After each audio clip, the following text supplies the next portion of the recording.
ચાલો મિત્રો, તો આજે આપણે વિડીયોમાં વાત કરવાની છે કે ઘઉંમાં સલ્ફર અને ઝીંક તો કેટલું પાવું અને કયા ટાઈમે પાવું એની ખાસ વાત કરશું, અને શું શું મિત્રો આપણને પાવાથી ફાયદા થાય છે, ઉત્પાદન કઈ રીતનું કેટલું વધે છે, એ તમામ પ્રકારની વાત મિત્રો આપણે આજે કરશું.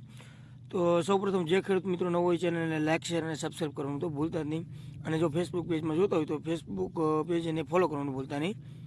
તો ચાલો મિત્રો, આગળ થઈ જાવ તૈયાર, અને આવા જ અવનવા ખેતીના વિડીયો જોવા માટે અમારી ચેનલની વિઝિટ કરતા રહો. તો તમને આવા અવનવા વિડીયો જો તમારે મળતા રહેશે ત્રણ સિઝનના, જેવા કે શિયાળું, ઉનાળું, ચોમાસું, ત્રણેય ઋતુના. તો ચાલો વિડીયોમાં આગળ. હાલો, રામ રામ, સીતારામ, જય માતાજી તમામ યુટ્યુબ ફેમિલીના મિત્રો. તો કેમ છો બધા ખેડૂત મિત્રો? મજામાં જશો, અને હું છું આપણો મિત્ર ભાવેશ. તો મિત્રો, આજે તારીખ છે 10/1/2026.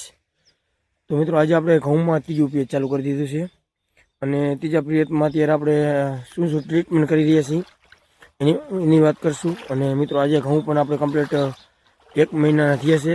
આપણે 9-10 તારીખે કોરોના કર્યું હતું, જે 12મા મહિનાની, અને આજે આપણે કમ્પ્લીટ 9-10 તારીખ થઈ છે. આજે 10 તારીખ થઈ છે, જે 1લા મહિનાની 2026ની.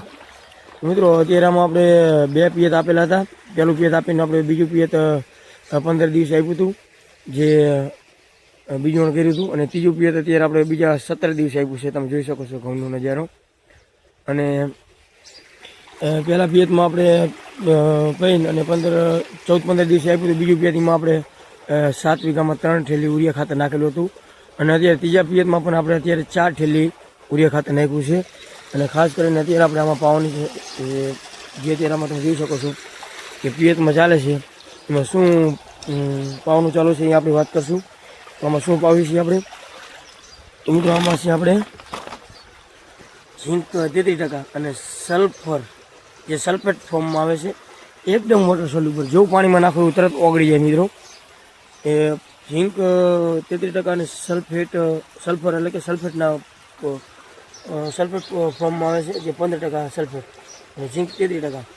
મિત્રો, એ આપણે આ 4 કિલોનું પેકેટ છે, જે એક વીઘે એટલે આપણે એક પેકેટ 4 કિલોનું 2.5 થી 3 વીઘામાં આપણે આમાં પિયતમાં આપી શકીએ છીએ.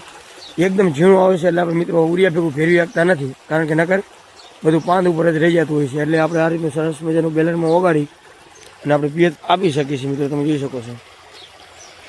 તો મિત્રો, આ રીતનું સરસ મજાનું ઓગાળી અને જેવું નાખવું તરત ઓગળી જાય છે, અને સરસ મજાનું કામ આપણે આપે છે.